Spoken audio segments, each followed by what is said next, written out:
becomes really fun because you challenge everything. I've done this you talk about racing cars, building businesses, the whole thing. I've used this exact blueprint time and time and time again. It's been a brilliant model for me.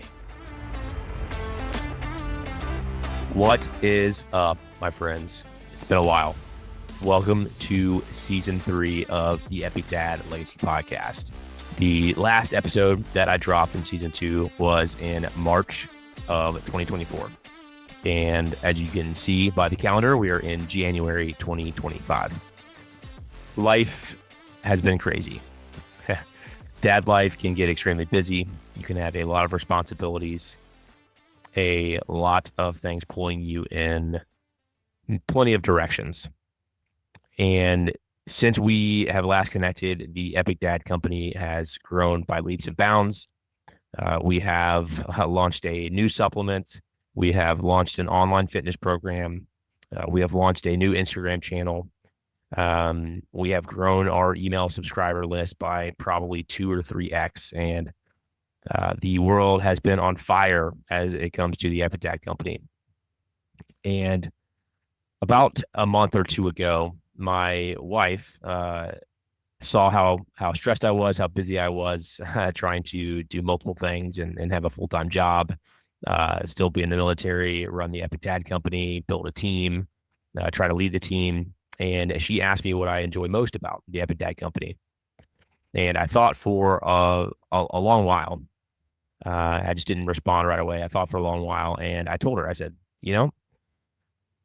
we do a lot of cool stuff, but honestly, at the end of the day, I think what I enjoy most and get the most value out of is two things.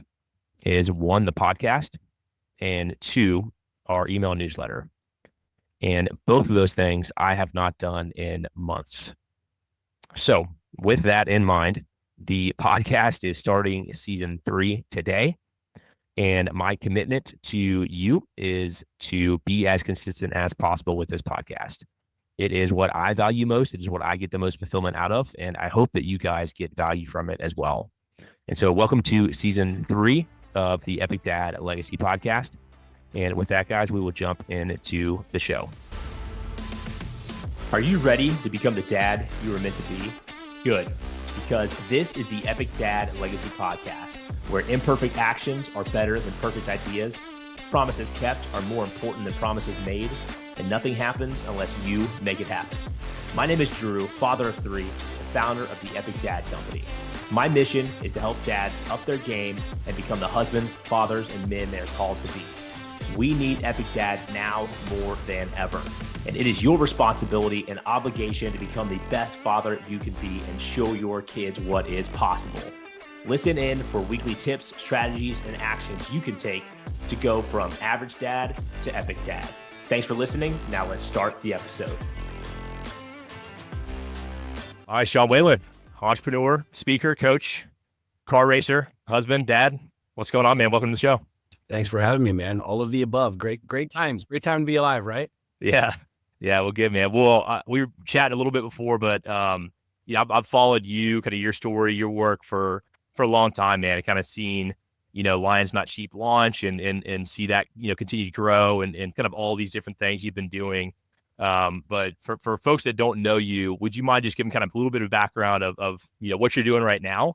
And I'd love to go kind of unpack how we got there. Well, what I'm doing right now is talking to you. I always tell people the same thing because I love talking in the now and being in the now. Like if you want to know about me, Google me. You'll find lots of great stuff, lots of crazy stuff. Young entrepreneur guy, made millions, lost millions, went bankrupt, got divorced, midlife crisis. Where am I going? What am I doing?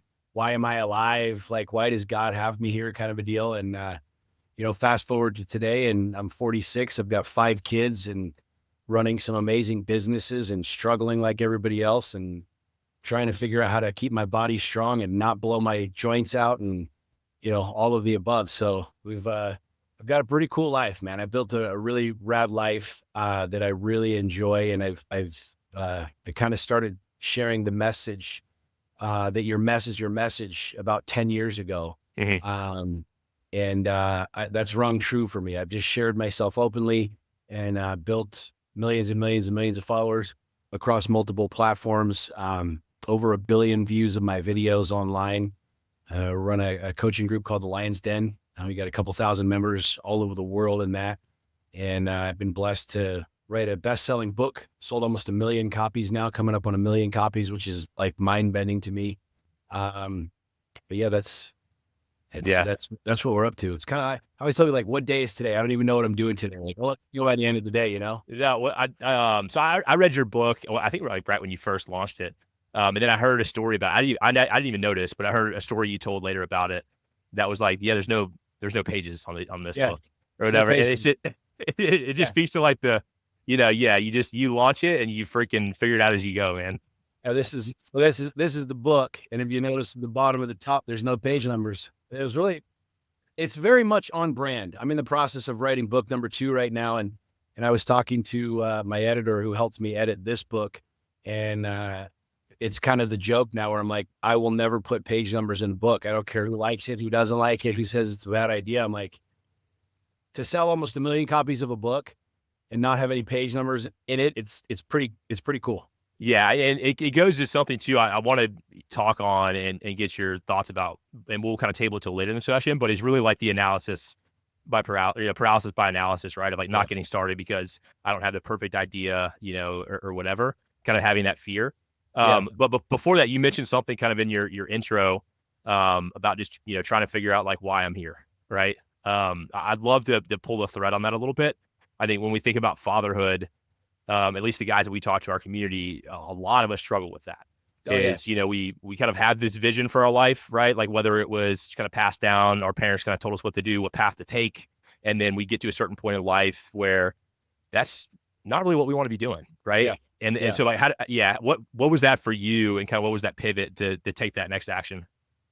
It's how long do we have? How deep down the rabbit hole do you? I got all day, man. It was interesting, man, because I was born and raised in a Catholic household back east, and my parents split up when I was young. I didn't have a father figure around. I didn't really understand anything about economics or capitalism or being a father. All I remember is my dad like leaving before the sun came up and coming home after the sun came down, and he just drank. That was it. Like that was the experience of my childhood.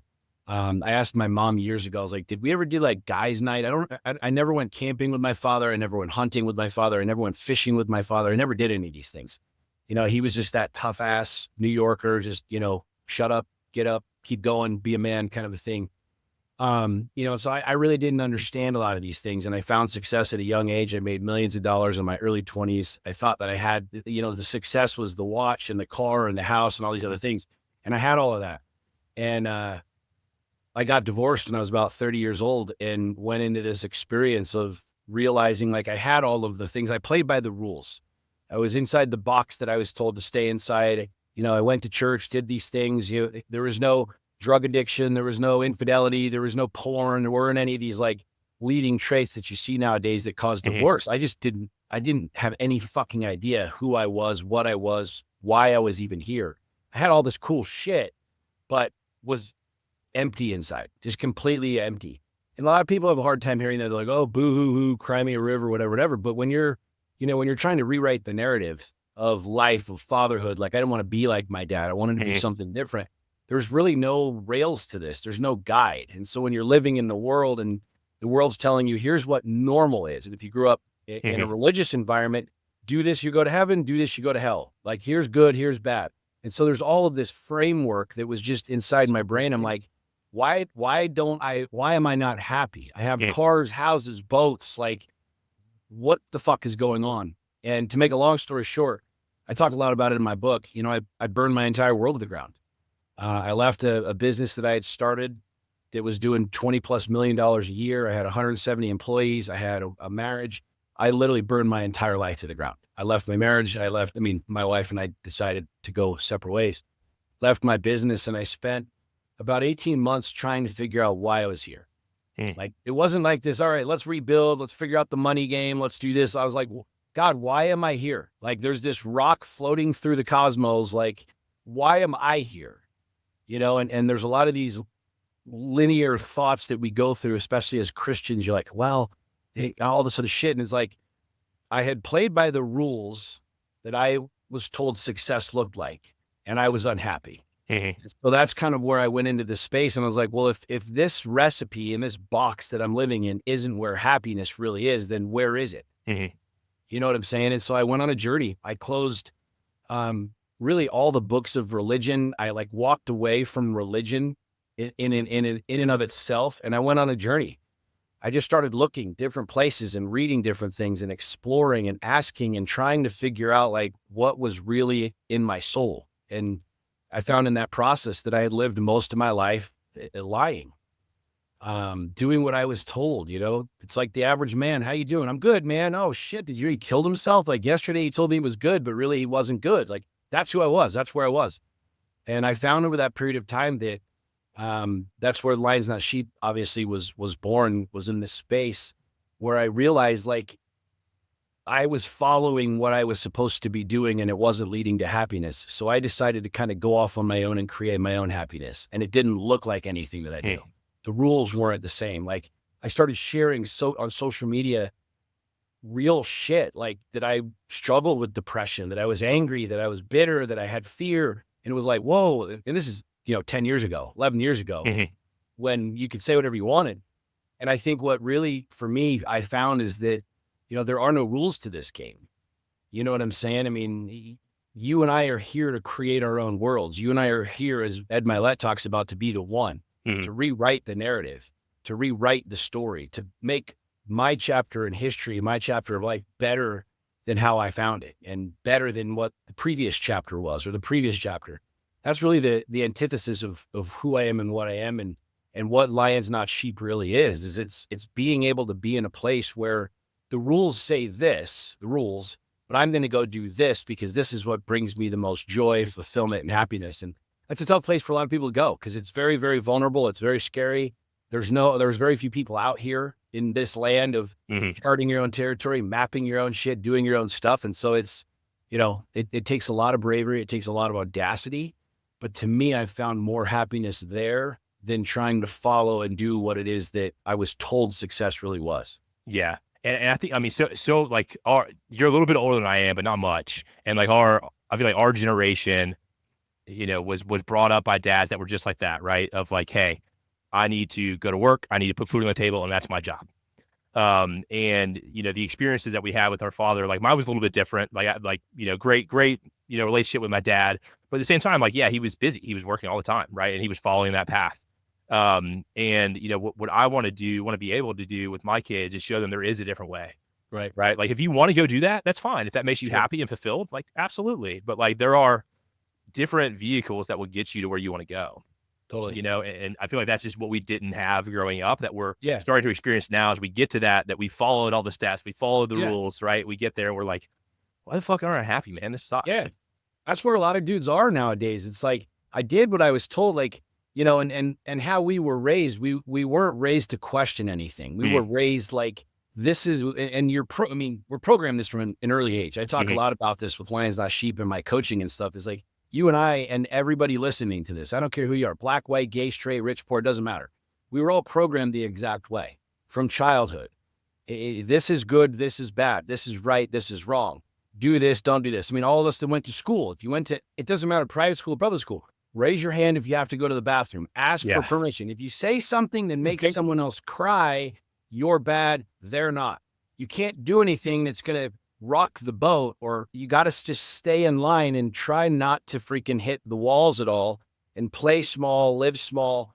Don't make any waves. That's how we were all programmed. Yeah. So you take that from elementary school to middle school, then you go to high school, and then high school, it's like, okay, now you got to go on and get an education, climb this corporate ladder. This is what your dad did, what your grandpa did, what everybody did, and this is how it should be. And so you're kind of going, all right, well, you get into that space, and now here we are, 40, 45 years old, where I'm finding most men in this space are kind of going, yeah, like this sucks. Like I follow the game plan, but I Yeah. fucking hate my life. I do the same shit. It's just like this. It's almost like Groundhog Day. It's day after day. And Yeah. you're like, I want to live. I want to go travel the fucking world. I want to build my dreams. Like, I want to make fuck you money. But like, you start questioning these things, and people are like, he's having a midlife crisis. Oh, abort mission. Everybody go help him. And it's like, no, dude, I want to go live. Like, you guys want to stay in this bubble and this thing. I don't, you know? And that's, I think, the real challenge for men nowadays is being honest about that, being Yeah. candid about that, is even being able to talk about that. Like would say, I'm not happy, or to say this doesn't serve me anymore, or, I want to go live. I want to go explore. And I think that's the thing that's really cool about Lions Not Sheep and me specifically with social media is I've kind of shaken the system up a little bit, like shown people a different side of masculinity or this alpha kind of a deal. And it doesn't make sense based off the rules. And I think that's Mhm. what makes it cool is it's like, there's a lot of dudes like you and a lot of dudes like me that are dads. We're here, we have dads, we have things. And it's like, no, I want to rewrite the narrative. And so you start to kind of push that envelope in that narrative a little bit and you get a taste of it. And then you're like, fuck, I want more. I Mhm. want more. And then all of a sudden you realize, holy shit, what if, I'm not saying your parents are bad or wrong, but what if the entire narrative and game for me as a dad is to rewrite the entire thing? What if everything that was just like a computer, like an operating system, I Mhm. was given this operating system that's severely outdated, wildly outdated. What if my challenge is to like rewrite the narrative and the systems and then pass that along to my kids? You know what I'm saying? Mhm. It's hard as shit. Yeah.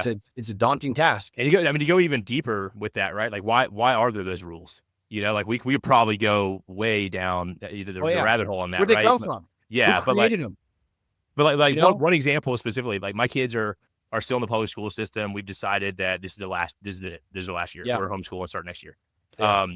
But one one story, my youngest daughter, she's my middle child. Last year she was in kindergarten, and she's very artsy, she's very creative, and like loves music, loves drawing and stuff. And so she's telling me like how much she loves her music class. I'm like, that's great. Like you're getting into music, that's great.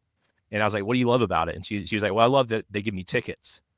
And I was like, oh, tell me more. Like, what do you mean they give you tickets? And she was like, yeah, we get tickets. And I was like, well, how do you get tickets? She was like, well, if we're quiet, if we behave ourselves. And I was like, are you fucking kidding me? Yeah. I was like, we're teaching our kids to sit down, to shut up, Yeah. to not be creative, to not flex their God given ability, right, that they have, and like Yep. just be a cog in a wheel. And it's like, well, that is not going to make my child happy, Sure.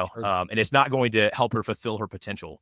And so like we made that decision to do the homeschool. And maybe that's not for everybody, right? But if they are in the educational system, we need to make sure we're doing a good job of what I like to call, kind of from Matt Bodro, is unschool our children, Yeah. right? Is like if you don't have the resources or whatever to homeschool your kids and you have to put them in the school system, it's like your job as the father and as the parents is to unschool them, right? And like to teach them really what's up, right? And how to be successful in life, True. because school is not going to teach them that. True. So, well, I agree with you. I mean, if kids know how to read and count, they're not teaching them economics. They're not teaching them capitalism. They're not teaching them problem solving. It's just, again, you're like you said, they're a cog in the wheel. Like just do as you're told. And yeah, I mean, we both know everything. Everybody listening to this knows that's not right. That's not Yeah. how real world is. So it's Mhm. like, for me, I'd taken my kids into business meetings and having them be part of my businesses as I'm growing them and seeing the ups and the downs. Like that's real world, Mhm. Yeah. Yeah. I'm with you. Yeah, that's what I was going to ask too. Is kind of how are you, knowing that you want to do things differently as a father? Like, how is that translating to your children now? And like, what type of things are you doing with them that you didn't have the experiences of that you think is beneficial for them? Everything. I Yeah. mean, I kind of reverse engineered it, and something I think that was really powerful for me many years ago is I had a lot of frustration and anger on my dad, right? Like he was never there and then, blah, blah, blah. And he was this and should have been this. And all of a sudden I kind of stepped back and I realized like my dad did the best that he could with the knowledge that he had. Now that's a hard pill to swallow for a lot of people because you got to check the ego. Because you want to be angry and you want to be bitter. And they should have known. He should have known. He should have known. Well, that's like taking a 2-year-old, sitting him down in front of a computer saying, take it apart and put it back together. You can scream at him, yell at him, beat him, be as mad as you want. They simply don't know how to do it. And they never will. And I looked at my father that was like, fuck, why am I mad? Like this guy was raised by an abusive man his father took off when he was 13. He didn't know any different. I'm like, well, shit. Okay, well, I mean, I can now not be angry at the guy. Well, then now what? Well, then I get to rewrite that narrative. Like, what was my childhood like? What did I like? What did I not like? Well, I'm going to do everything the exact opposite. I'm going to be present. I'm going to build a lifestyle that allows me to be there for my kids. I'm going to show them wealth. I'm going to show them real emotions. I'm going to show them the fears and the anger and the frustration. I'm not going to bubble wrap and hide shit and drink, to the bottom of the bottle to numb my shit. I'm going to show real shit. And then one of the things that I've said for many, many, many years is like, I don't remember a lot of the things that my dad told me, but I remember what he showed me. Mm-hmm. And so I'm not very much different than my kids. My kids are watching me live a life. There's dad. Is dad happy? Is he not? Is dad doing wild, crazy shit, or is he just a cog in the wheel? Is dad living his dreams? Is dad taking chances? Is dad crying? Is dad being real? Is dad like bubble wrapping everything and saying that the world is this, rainbows and kittens, or is he really talking about real shit? And so I just decided to go down that route. And, it doesn't make sense to a lot of people because most people are still trying to figure out how to not make their mom or their dad mad by playing the same game that they played and teaching the same way they were taught. And so for me, I kind of pulled the e-brake and went a completely different direction. And I mean, as the good book says, by your fruit, you shall know them. And as I look at my kids, I've got the oldest, a full ride college scholarship, like wildly brilliant. Daughter's married, going to be a mom soon. My other son, he's out, selling for the summer. None of these kids are on drugs. They're not getting knocked up at 16 years old. They're very active in sports. They say please and thank you. They open up the doors. Like, you know what I'm saying? Like, I'm pretty damn proud of these kids. And so it's an unconventional way of doing things, but it's worked. You know what I'm saying? And I know that what I've brought in their life and showed them is wildly different than what I was shown. And I think that's the real challenge for dads and fathers specifically, is who do I have to become to show my kids a better life? Because if you're a fat fuck, don't talk to your kids about health. Like if you're working 20 hours a day at a job that you fucking hate, don't you dare talk to your kids about living their dream. Like if you treat their mom like shit, how do you think that your sons are going to learn to treat a woman any different than like shit? I think that's the real challenge is men having to step into this role of really building their own world. Yeah. Understanding that they get to write the rules, they get to create the narrative. And that's a daunting place. But at the same time, if you go a little bit deeper, it's fucking exciting. It's wildly exciting. You know what I'm saying? Because I'll give you an example. And I always come back to this. My son, at 16 years old, went to take his driving test in my Lamborghini. Right? We drove to the DMV, took the driving test in a $250,000 sports car. I let him take it to prom. 16 years old. And people like, you should have seen the blowback. Oh my God, this, that, and the other, blah, blah, blah. And this is the psychology. This is the mindset that I am ruthlessly passionate about, especially with Lions Like She What We Do, is you can look at that and say he's a spoiled little shit, right? I look at it and say, I didn't have that opportunity when I was a kid. My son was handed the keys and a look in his father's eyes like, I know what I'm doing right now and you know what you're doing, right? I gave him the ultimate lesson in responsibility. I gave him an opportunity to prove himself. Is he going to be an arrogant little fuck and wrap the car around a tree? Or is he going to bring it back full of gas, clean, and better than he found it? Sure shit. He took his date. He was obviously the talk of the town. Everybody thought it was the cool thing. He brought it back. And so I look at it as the average person that doesn't have that world and that experience looks at it as I'm spoiling my kid. And they're not going to know the real world and all this other shit. My son worked at Walmart at the time. He had a job stocking shelves at Walmart. I didn't want him to work for me. I said, this summer, you're not working for dad. You're going to go get a real job. And he literally got a job at Walmart for 6 months, stocking shelves and working in the back and hustling and doing the whole thing. And I look at that experience and I'm like, that's something that he will never forget. But that's also an extraordinarily powerful lesson in responsibility to value the shit that you have. Because you see kids nowadays that don't do that. They don't value time. They don't value energy. They don't value materialism. They don't value themselves. And I'm looking at my son now who's 18, who's working, who's saving money, who's, talking about building a future and buying real estate. I'm like, a lot of this came from these small little experiences that I never had that don't make sense to the average world. I mean, dude, when I posted the picture of this, people were all over my social media like, saying this and saying that. And I laughed the whole time because I'm like, I understand that you don't get it. And you see it through a lens of, scarcity. I look at it as, a crazy lesson in responsibility. And that's what I want for my kids. I want my kids to be responsible. So I'm going to give them opportunities to be responsible.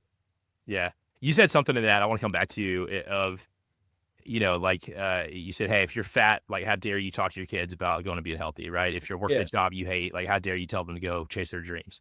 And I think that is something that I would say most dads get trapped in. Is we have good intention, right? Of, hey, we want our kids to do better than we did. And that's a great intention. Sure. But unless you are providing that example of how to actually go after your dreams, like you're a hypocrite, at the end of the day. And that's something that really hit home with me, just really over the past 4 years, and what kind of prompted me to start this company and going after things and doing things in a different way, was when my son was born. So we have 2 girls that are older. And when we found out that we were having a son, it just really forced me to look in the mirror and just say, like, holy shit, man. Like I can kind of hide away with my girls a little bit, and kind of like just go away. I'll be an example for them when I'm present. But like my son does everything that I do, right? And like he is going to look to me as the example. And if I'm not going after my dreams, if I'm not, going after my passions, and I tell him to do that, like he's going to look at me and be like, Dad, you're full of shit when he's old enough, And so I think that is just huge. So I love to know from your perspective, like you had this, you kind of went on this journey, right, to find out what you wanted to do, what was going to make you happy. And like, one, tactically, like, what does that journey look like? Like, what framework do you use? And then 2, how do we get over the fear of saying, okay, I know I'm not happy, but I know I have to provide for my family, and there's risk. And how do I get over that and say, I just need to stop analyzing and go do it? You just answered it. You go do it. What it looked like for me, I started questioning everything. Okay. I was born and raised Catholic. I was an altar boy, Catholic for 16 years, joined the Mormon church, went on a Mormon mission, married in the Mormon temple, 10 years in the Mormon church. And after I got divorced, it wasn't like, screw God, I can't stand him, blah, blah, blah. I was like, is there more? Like, is it possible that there's more? And not just like more books or more things, but is there more? And that's a really interesting question, because in order to discover if there's more, you have to go on a journey of discovery. And I think that's what for me became really scary, but also very, very exciting, is as I kind of looked at the life of Christ, I was like, well, he was a carpenter. He was a freak. He was a weirdo. Like he went town to town sitting on rocks, talking about weird shit that nobody had ever heard. We look at him as this perfect man who just had this radiance and glow, but he hung out with whores. He sat with the harlots. Like he went into the ghettos and taught the people who were the lowest of the low. Look at all of his homies. Look at all of his apostles and his friends. Who were they? They were not scholarly men. They were not men of wealth and of fortune and of prestige. They were fishermen and carpenters. You understand what I'm saying? And so I started really like looking at, why am I trying to be this guy who lives this perfect reality when perfect doesn't exist? And that's where I go back to that same message. Like, as I started sharing my truth, which was dark, it was messy. I went through a divorce and I was angry. I was bitter. I was pissed off. I was pissed at myself. I was a dick. I started sharing that. And that's very vulnerable, because then it's like, whoa, wait a second. We thought you had it all figured out. We thought, no, you thinking wrong. You should read some Don Miguel Ruiz, like 4 Agreements, don't make assumptions, right? And that's what I found to be not only the most vulnerable, but the most liberating. It became my source of freedom. I was looking at it from this perspective where all of these lies and these fears, there was like this backpack with rocks.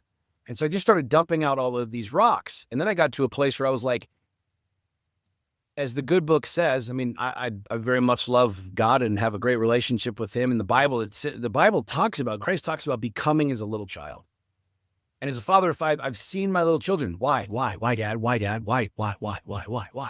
And we get to this place where we're like, just shut up, just because I'm Dad and I told you, right? But I was 40 years old kind of going, why? And it became intoxicating for me to start exploring, why did I believe what I believed? Was it because what Mom and Dad told me? Was it because what the church told me? Like, why did I believe that six packs were for dudes that spent 8 hours in the gym? Why did I believe that wealth was just for these, collared up, the boys who had daddy's money? Why did I believe that buying a sports car was like only for this guy or that guy? I had all of these fucking programs running in my brain, and I started questioning them all. And I think that's what's probably the most difficult for most men, because they're so ingrained in their story, right? They have years and years and years. I'll give you a perfect example. I can't run down and get her right now, but I bought a snake. Like, in people, I've shared this story for many years, and if you followed me, you'd heard this, but like, I have a really good friend who he came into the Lion's Den and then came through the Lion's Nest Sheep experience to start off as a client and then became a buddy. And he's a snake breeder. He breeds snakes, like high-end exotic snakes. He has like 150 snakes and huge warehouse and the whole thing. I hate snakes. I despise them. I loathe them. I found them in the yard. I hit them with a shovel and throw them in the trash can. See you later, motherfucker. I couldn't stand snakes. I hated snakes. I was terrified of them. And what's really interesting is I didn't know why. I'd never been bit by a snake. I'd never been choked by a snake. I'd never been like half-eaten in the Amazon by a snake. I'd never had a negative experience with a snake, but yet I hated them. So one day I called my buddy, and this was about 5 years ago, as I was going through a really big transition of this, like, rewriting these stories, rewriting these narratives. It's the same thing with the Lamborghini. I was like sitting there at night going, I'm going to be that guy and a douche, and everybody's going to say this. And it's like, no, but I want this car. I worked hard. I can afford this car. I want this car. It's like the stories of people will say, and they will say. So I call my buddy. I'm like, hey, I want a snake. And he's like, no, you don't. He's like, you hate snakes. I'd go to his warehouse. I'd see his shit. And every now and again, he'd pull out this little baby snake. And I'd be like, and he'd put it on my hand. I'm like, yeah, get it off, right? And I'm like, no, I want a snake. And he's like, you hate snakes, bro. And I said, I know. That's why I want one. And it was a fascinating experience. And a lot of people, people laugh at this, but if you really hear me, if you really listen to this, every fucking dude listening to this has a library full of these stories. You don't realize you have book after book after book after book of fucking bullshit stories in your brain about your body, about love, about relationships, about wealth, about health that are just fucking lies. And you don't even know why you believe them. You don't know. I'd never had a bad experience with a snake. And sure as shit, a couple days later, knock, knock, he shows up and he's got this little plastic thing. And he's got this little baby snake, literally about 12 inches long, 13 inches long. He's like, yo, are you sure about this? I'm like, game on. He brings me these little teeny pinky mice, puts the thing down. We plug in the little heater and he's like, all right, here's the deal. You got to feed it like every 2 weeks. Give it this little pinky mice, the water. And I'm like, well, what do I do with it? And he's like, if you don't want it to be mean to people and whatever else, play with it. And I'm like, well, I have a dog. Like, I could throw a ball and he brings it back. Like, how the fuck do you play with a snake? I don't understand this. And he's like, just take it out, hold it, let it crawl around you. Like, let it become familiar with people and the whole thing. And I said, all right, cool. And long as he ends up leaving. And I go and I pick this little fucker up out of the cage and I'm holding it in my kitchen. And I'll never forget this, dude, as long as I live. This was such a pivotal moment for me, because I realized, like, I lived most of my life doing what I was told, not knowing what God really was or who he really was. I just believed what everybody told me. I believed what everybody told me about wealth and success and what I can and can't have and how I should and shouldn't look. And I've had so many stories, bro. And it came to me buying a snake. And I'm holding the snake in my kitchen and he starts and I'm like, oh, fuck. Well, my buddy's gone. There's nobody to be like, yo, take it off. I'm out at the pet store, like, take it back, right? And this little fucker's wrapping around and crawling around, and I'll never forget, he like picks his head up, like looking at me. And this is a little snake, baby snake. Like, he could barely fit his mouth around my hand, right? And we have this moment, and I'm not going to pretend it was wildly spiritual for me. This snake is looking at me, and I'm looking at this snake, and he's teeny, little teeny head, like teeny. She's 14 feet now, like huge, eats pigs, like 2 big pigs. And the snake's looking at me, I'm looking at this snake, and we have this moment where I'm looking at it like, yo, we don't know each other. There's no history here. Like, why am I afraid of it? Like, you're actually kind of fucking cool. Like, and I'm literally, this snake is like talking to me like, yo, who are you? Like, what's your story, bro? Like, let's like create something cool together. And that sounds crazy to people. I don't give a fuck. I was completely sober. I'm not on drugs, whatever. And it took me understanding that I had spent my entire life hating snakes because my parents hated snakes. I was raised by two people that hated snakes, despised snakes, were afraid of snakes. And so I naturally just obtained what their fears were.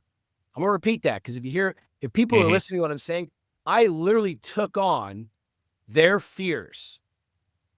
What else did I take on? Their anxiety, their pain, their trauma, their past, their scarcity. Like, neither of my parents made any fucking money. They were like, they just didn't. It was unheard of. Wealth. I mean, like, we were an average freaking blue collar family. Two parents worked or whatever. And this snake changed my life, man. And it really did. And from that moment, I started looking at every experience in my life. Like, how do I rewrite this story? Same thing with the Lambo. I'm laying in bed one night, looking at my phone. I'm like, yeah, I want this car. But there were so many stories in my brain. And I've done that with my businesses, with my children, with my body, with every facet of my life. And now the game for me is, how do I just rewrite stories? When something comes up, when I have fear, when I have this thought process around something, I challenge all of it. And so going back to your original question, how? I think that any man listening to me right now, the single best thing you can do is close every book. Tell every single person who's chirping in your ear, fuck off, and go on a journey. Jesus went out into the wilderness 40 days and 40 nights. Who knows what he did? Was he drinking ayahuasca? Was he eating mushrooms? Was he laying under a tree? I don't know. But he went out into the wilderness. And so I challenge men, go out in the wilderness. Like, go sit on the side of a mountain and talk to God. Listen, like, shut your phone off, close the books, like, have a real conversation, like, challenge every single thing that you think, every single thing that you believe, everything you think you know. And that's where the world starts to really open up. When you start really understanding, like, oh, wait, like, God didn't put me here to suffer. God didn't put me here to, like, I got to beg for forgiveness all day long. God put me here to make as many mistakes as humanly possible, to, like, shine his light. Like the bush of the candle, you don't put it under the bushel, you put it on top of the house. You understand what I'm saying? Yeah. And so that's, to me, the entire game of life now. And it becomes really, really, really fun because you challenge everything. I've done this in you talk about racing cars, building businesses, the whole thing. I've used this exact blueprint time and time again. Like, why am I afraid of this? Like, what's the story behind this? You shouldn't be, you couldn't be, you haven't paid your dues. You haven't done this, you haven't done that. And it's been a brilliant model for me. Hey guys, quick interruption to the show. If you are anything like me, you're busy. We juggle jobs, putting food on the table, helping with homework, coaching Little League. We're basically on call 24/7 as dads. It's a lot. And we all know that health and wellness is super important as a father, but with our jam-packed schedules, one of the hardest things to do is getting yourself motivated to work out. That's why we created Epic Dad Pre. Pre is the #1 all-natural pre-workout formulated specifically for dads. It's jam-packed with clinical doses of proven all-natural ingredients, including 5 grams of creatine, 6 grams of citrulline, and 3.2 grams of beta-alanine, with only 250 milligrams of natural caffeine. And almost as important as what's in it is what's not. You won't find all kinds of artificial sweeteners, artificial coloring, or proprietary blends. Just 100% natural goodness to fuel your gains. It is the jumpstart you need to get out of bed, put the gym shorts on, and get after it. And when you head to The Epic Dad, that's THEEpicDad.com, and use code LEGACY at checkout, I'm going to give you 30% off your first order. So hit the link, fuel up, and train hard, dad harder. Back to the show. Yeah. No, I love that, man. You talk about the stories we tell ourselves, and yeah, examining where does that story's bullshit most of the time. But then 2 is like, where did that story come from? Right? Like, why is this idea planted in my head? And then, like, actually going through and analyzing why that's actually happening. And then you can rewrite it. But I think you have to know where the story comes from before you can think about rewriting it. And maybe you just challenge. Yeah. I mean, just simple question. How many people, if you ask them right now, would be like scared to swim with sharks? Most people. Yeah. Well, the simple question is, how many times have you done it? Never. Well, then why are you scared of it? Because, oh shit, I don't know. I don't know. How many of you like snakes? You're done. That's you, Sean. I hate snakes. I'll never like snakes. Why? Why do you hate snakes? I can't tell you how many times, like, I named the snake Butters. And I can't tell you how many people have come into my house and they're like, fuck that shit, get that snake away from me. And I'm like, dude, just stand here for a second. And they'll hold Butters, and Butters will crawl around and the whole thing. Butters is like the most friendly, dope snake ever. And within a matter of a couple of minutes, like, it's not that you're not uncomfortable. You start questioning, oh shit, this snake's kind of cool. Like, wait a second, like, you've never experienced this. I don't care where your fear comes from. It's the fact that you have a story in your brain. You have a belief system that you don't know why. And so when you challenge it, the only way to know if you're going to be scared of swimming with sharks is to go swim with them. But if you're saying you're scared of it and you've never done it, you're not scared of it. You can't be scared of it because you don't know anything about it. You have no experience with it. I do this with Lions Not Sheep over and over and over again. I invite members to come speak in front of 1,000 people. People terrified of public speaking. I can't stand it. How many times have you done it? Never. And it's always so fascinating to me to watch somebody come up on the stage, speak to 1,000 people, and it doesn't matter what they say, man. It's 100% of the time, people getting up, cheering, and that person walks off stage and is like, I did it. Like, I don't know why I was so scared of it. I didn't die. Like, vultures didn't come out and eat me. No one had killed me from the audience. Like, fuck, I just had never done it before. But I had so many stories in my brain, and I don't really believe it matters where it comes from. I think what you do is when you walk into life and you're walking through life, you see something you're scared of, you feel this anxiety and this friction. That's the call. That's where you go. Like, just go experience it. Like, you're scared of heights, climb up to a cliff, jump off into the water. You're scared of sharks, go swim with the fucking sharks. Don't like snakes, go buy a snake. It's the same reality. And then all of a sudden you realize, oh shit, I don't know where the story came from and it doesn't really matter, but I've overcome it. And now you start building a way of being. Yeah. And that's what I love about life is my kids are watching me buy race cars, build businesses, stand on stage, all of the above. And it really is addicting, man. It becomes addicting when you question and challenge everything. Yeah. And it's almost like another word for it, these limiting beliefs we put on ourselves. Right. And it's because of these stories that we have, these limiting beliefs. One thing I've always told myself, even though I was in the military and we ran all the time and stuff, I've always been like, well, I'm just not a runner. Like I lift weights. That's what I do. Right. And so to your point, kind of what you talked about earlier is I just signed up for a marathon. I was like, fuck it. I'm going to run a marathon. And it was brutal. I hated it. But at the end, right, it was exactly that. It was, I crossed the finish line. I was like, holy shit. Like I did this. Like, what else can I do?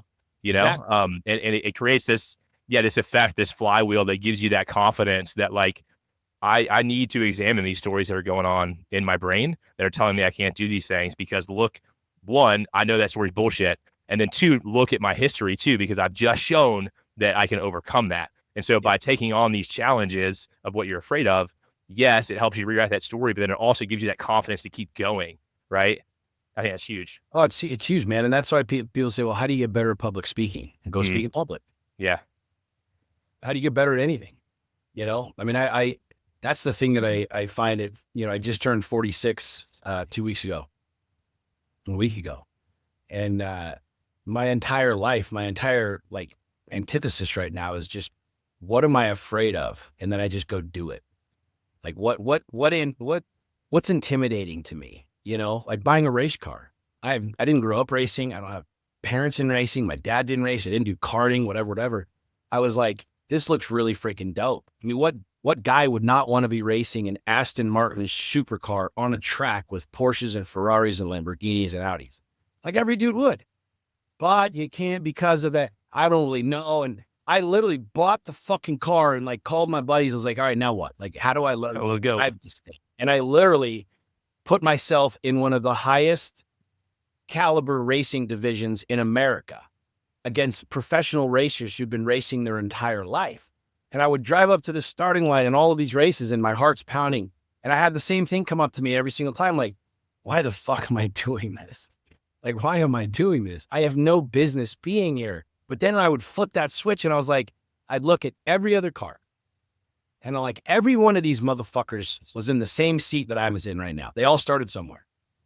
And so people will laugh. You saw, and you came in this, or you did this, or you did that. And it was just this experience for me to be so out of my element and so uncomfortable that forced me to do it. And it was like every single race, I just gained more and more confidence. I got better as a driver, but that translated to so many aspects of my life, my business, my relationships, my children, and that's like, it's really hard to explain it because there is no time. There's no like, okay, now you're ready, or now it's literally now, like right now. What are you afraid of? What are you intimidated by? It doesn't make any sense. It makes no sense, but that's exactly why you should do it. Mm. Yeah. No, I love that, man. Challenge assumptions. Yeah, is all. It's a great lens to look at life through. Yeah, not with theory, with action. Yeah. Don't theorize about it. Do it. Yeah. Don't talk about what it would be like to buy a Lamborghini. Go buy one. Don't talk about what it would be like to swim with the sharks. Literally book a ticket and go swim with the sharks.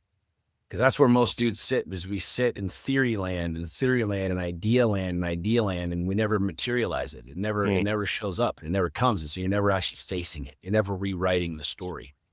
I mean, my kids get at every one of my races, man. I want my kids there. I have my son helping in the pits. I have him like, when I'm getting in the car and I'm nervous as shit, he's the one helping me like buckle in and close the door and do that. I want him to see that. Like, I want my son to see his dad have the nerves and the fear going into this race, because I know damn well that kid is going to have the exact same experiences in life. And I want him to think back, well, fuck, if dad can do it, I can do it. I remember my dad showed me. I saw my dad get in these cars. I saw my dad when he hit a wall doing 130 miles an hour, how pissed he was, and then sad he was, and then how he fucking fixed the car and pushed the team and got back. And literally 6 hours later was back in the car after he crashed it. My sons have watched me do this over and over and over again. And to me, that's the greatest lesson that I can teach them, is to show them my fears, my reservations, my anticipation, my audacity. You know what I'm saying? Yeah. Yeah. And the key word there is show, right? Not tell, show. Our kids a lot of times don't listen to what we have to say, but they're sure as hell paying attention to what we do. 100%. Well, so I want to ask, man, it's called the Epic Dad Legacy Podcast, right? Like at the end of the day, like we are human. We're eventually gonna die at some point in time, right? Like what do you want to leave behind? Like, what is the legacy for you that you want to leave to your kids? My legacy is my kids. It's not my assets. It's not my ranch. It's not my cars. It's not my gun collection. My legacy is my kids. I have one goal with my children. It's not to make them God-fearing, God-loving, afraid of this, wealthy, whatever. I want to instill in my children fierce independence. I want my kids, if I do it right, which I'm already seeing the fruits of this, if I do it right, my kids think for themselves, they problem solve on their own, and they have the audacity to be independent, to go against what everybody else is doing. I had a really cool experience with this with my daughter recently. My daughter got married a while back, and it was fascinating because I was not supportive of it. I was not on board with it. Really fast. They met. It was like they only went on a handful of dates and they were engaged. And as a dad, I'm like, no, pump the brakes, son.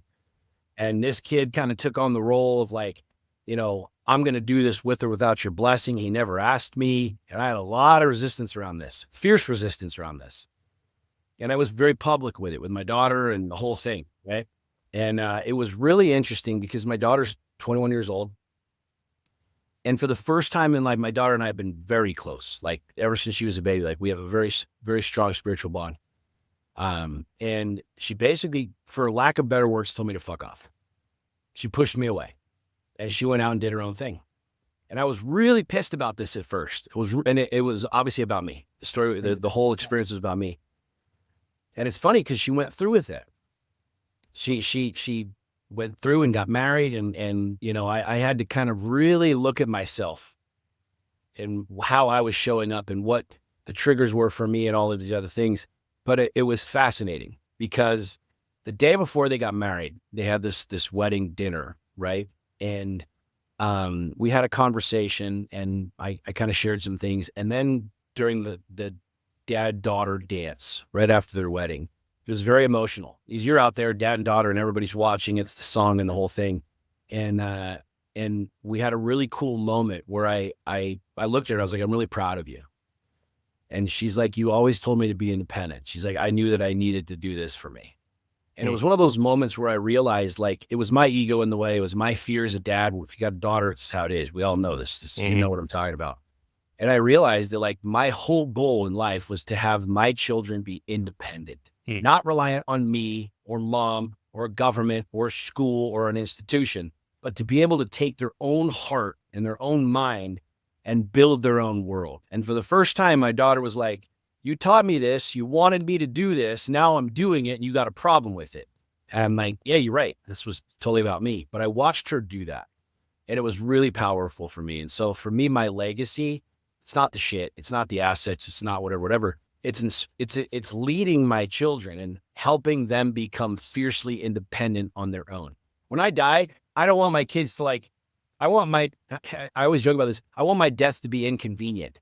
Meaning, like, yeah, we don't care about dad's shit. We got our own shit. We've built our own worlds and our own businesses. And my son has his own gun collection and car collection. Like, I sell dad's cars. I don't give a shit. Like, whatever, right? I really want my death to be like an inconvenience to my kids because they're building their own worlds. That's my legacy. My legacy is not my ranch or them getting rich or this or that or the other. It's them building their own worlds, them being fiercely independent of me, of the system, of the matrix, of this whole game. And I'm seeing that happen and I'm watching that happen. And it's a beautiful thing, man. So that's my legacy. Yeah. No, I love that, man. I took a minute to write that down. Fiercely independent. I love that. My kids are a little bit younger. My two daughters are 8 and 6. And one thing that I've always said is I want my children to have the skill set of discernment. I think, which goes along the same lines of independent, right? Is I want them to be able to think for themselves, and chart their own path, right? And I think that's the goal, kind of when we look back of breaking the generational curse, that so many of us talk about is really just making sure that our children are that independent being, right? Yep. That if they want to follow a path, they can follow that path, but it needs to be their choice, right? It's not forced upon them, and I think it's up to us as fathers just to exactly what you're doing, right? To be that example, to show them that it is possible, and then give them the skill sets and the values to be independent and do it themselves, which is huge. Yeah, it's huge. I mean, I can't think of anything more powerful that a dad, in my opinion, will do than you can't really give them the tools, but to lead them and show them that they can make their own decisions. And them making their own decisions is exactly what will lead them to prosperity, emotionally, spiritually, psychologically, financially. And it's hard though, man, because like as a dad, you're like, for me at least, I'm the protector. This is my family. And I had to kind of turn the reins over to a guy that was doing it different than I wanted it done. And it was an ego check. But for my daughter, it was really powerful because I watched her step into this independent woman. Yeah. She wasn't my baby girl anymore. She's always going to be my baby girl, right? But she stepped into a fiercely independent woman. And I was like, this sucks, like whatever. But it was a huge lesson for me and her. And now watching her become a mom and me be a grandpa, I'm like, dude, game on. Like, this is fucking. Yeah, you have to give me some pointers, man, with my young girls, them growing up. It's funny because there's like two sides of the coin. You obviously are the dad, you want to be the protector, right? And like you'll always be there in their corner. Like you give dad one call, I'm showing up with a 45, like done.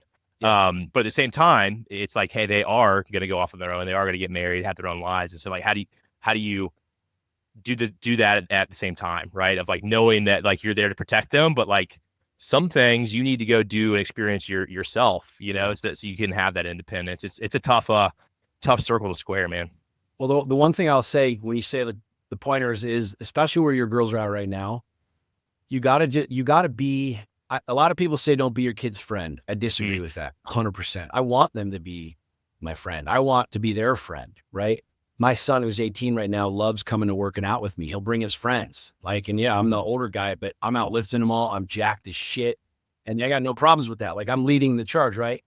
But with your daughters, where they're at, like, be that example. And a lot of people talk about this, but I don't, every single year in school, like, I didn't ask for permission to go into the class and like, whatever. Like, oh, God. No, I would bring my daughter flowers in the middle of class. Like, because that's how I operate. That's the type of fierce independence that I'm living, right? And that's what I wanted to show her. And a lot of people are like, well, if you got to follow these. No, fuck you, the rules. I want to bring my daughter flowers. I don't give a shit where she is. It's what I do, right? And I think what's really important, especially when they're younger, is to show them that. Like I did daddy-daughter date with my daughter since she could walk, since she could walk. And that was never a negotiable all the time. I mean, typically it was 2 to 3 times a month. I was doing daddy-daughter dating. We'd go out, we'd go, where do you want to go to the pet store? We'd play with the pets. We'd go to dinner. And she was little, like little. We weren't having these grandiose, deep conversations about the universe and God and the whole thing. We were just talking about little dogs and puppies and little things. And it was like, I did that religiously, since she was a little girl. And I'll never forget the very first school dance she went to. She came home and I was like, so how was it? And she's like, yeah, I didn't like it. I said, what do you mean? He didn't open up a single door for me, Dad. And that was the very first time she said.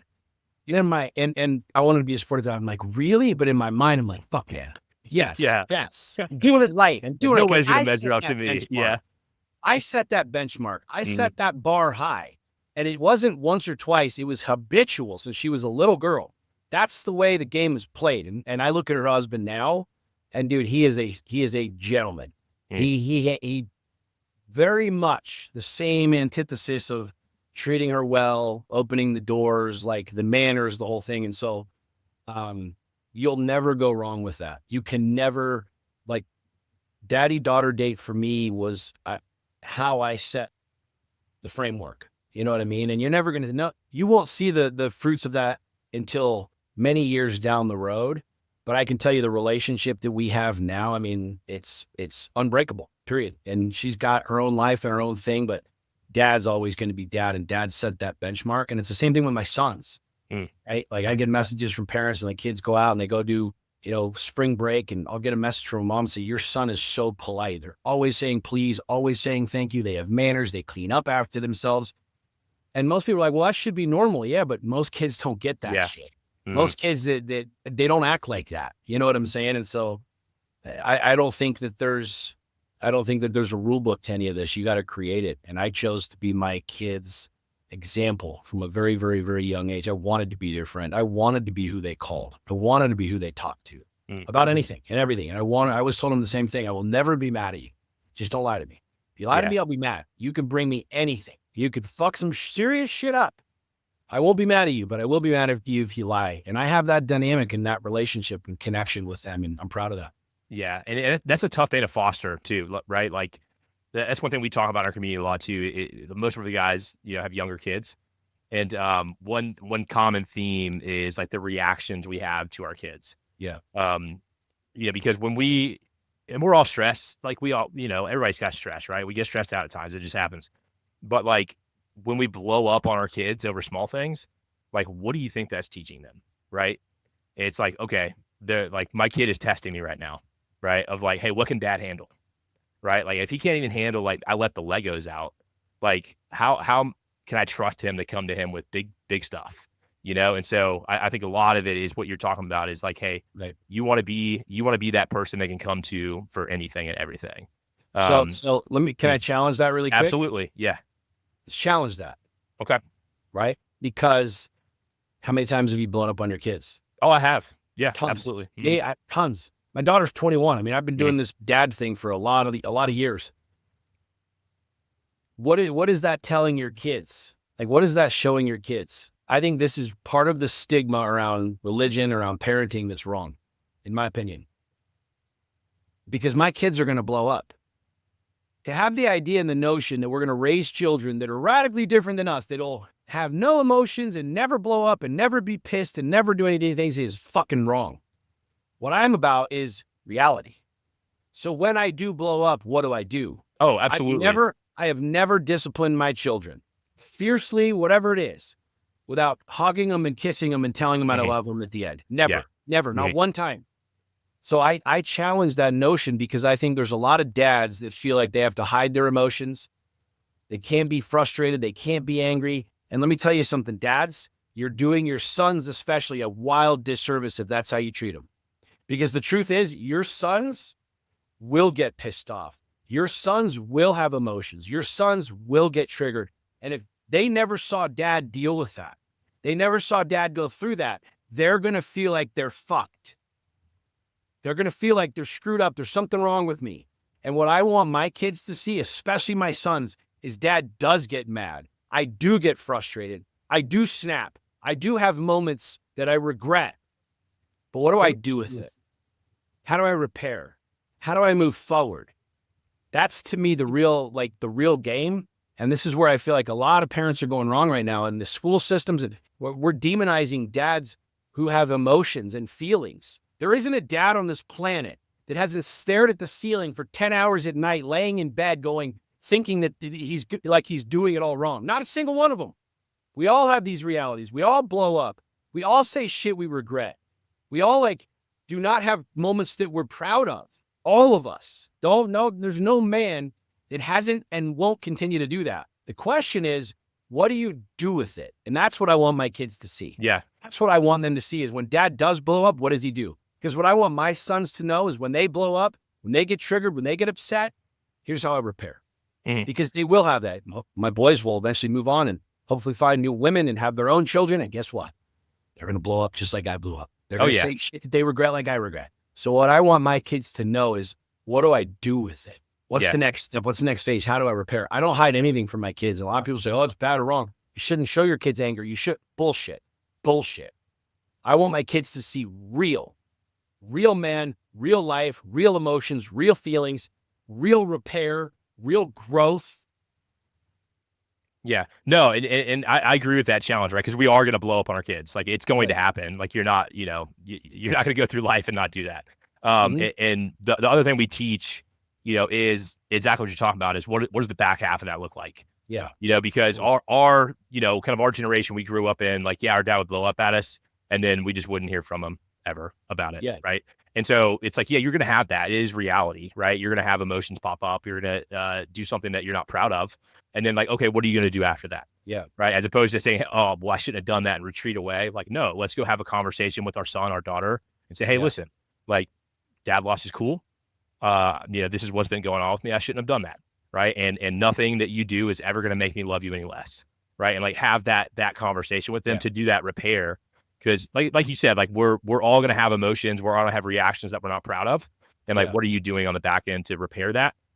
Because what we don't want to have happen is you have that reaction, you don't have that conversation. And then now the kid is saying, okay, I can't trust dad with bigger things. Yeah. Right. Because he blew up on me about my bed or something like that, Yeah. I think it's a great time too, man. It's interesting because I didn't grow up with cell phones. I didn't grow up with, your kids didn't, your kids are growing up wildly different than we grew up. So are mine. And I think that's what's really fascinating for us as dads is we have an opportunity to rewrite the story. We have an opportunity to be the North Star. We are the lighthouse of our family and being able to live that, breathe that. I believe truth transcends everything. When I married my wife, I told her, I was like, I care way more about truth than emotions. And so long as we're always honest with each other, there's nothing we can't get through. Right. But I want my kids to understand that too, that the world's an interesting place, man. It's full of emotions. And you see a lot of kids struggling now because they don't know where to go with their emotions. Mm-hmm. They're told this bad, this wrong. And I see him doing this. And now you inject social media into it with wildly polarity driven ideas. Fuck. And now I can clearly understand why kids are so confused. Confused because there's so much information and inundation. And it's my job. It's my job to cut through that shit and show them what's real. You know what I mean? Yeah. Yeah. But I love it. I love being a dad. I love it more than anything else. The greatest job, greatest experience of life is being a father. Yeah. Well, Sean, dude, I appreciate you coming on, man. Dropping some wisdom on us. I think it's an awesome discussion. Where can guys go to find more about you, find more about your community? SeanWhalen.com, lionsonasheep.com. Okay. Is where we're at. So we've got the podcast getting fired back up, and 2025 is going to be a fun year. So nice. I'm pretty easy to find on social media. Yeah. Well, cool, man. Well, guys, I'll say this at the end of every show. Two things. One is if you got value from this conversation, which I know you did, so it's a requirement, is drop down, leave us a review, leave us a comment, let us know what you thought of it. And then two is share this episode. Right. So we talked about a lot of stuff on here about fatherhood and how a lot of men are going through where they're not happy. Right. And we ask them, hey, how you doing? Good. Right. Is you never know what's actually going on inside somebody's mind. Right. And what they're going through. So just a simple act of you sharing this show with them and saying, hey, man, maybe give this a listen, is what they need to get on the right path. So do those 2 things, drop down, leave us a review, a comment, and share this show. And Sean, thank you again so much for coming on, man. It's awesome to connect. Thanks for having me. All right, guys, we'll see you Cheers. on the next episode. Thank you so much for listening to the show and supporting my mission to change the culture by creating more epic dads. If this message resonates with you and you're ready to become the husband, father, and man you're called to be, here's 2 quick things you can do to get started. Number 1 is to join the Epic Dad training app. Inside the Epic Dad app, you'll find workout programs, community, habits, accountability, courses, resources, and exclusive discounts on all Epic Dad supplements and gear. It has everything you need to start leveling up as a dad. Just hit the link in the show description and get your first 7 days free.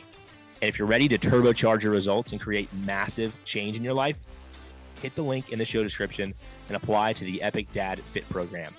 Our goal inside the Fit program is to radically change your life in just 90 days by helping you develop an unshakable foundation of discipline and habits, get you into the best shape of your life, and provide massive community and accountability to ensure you are successful.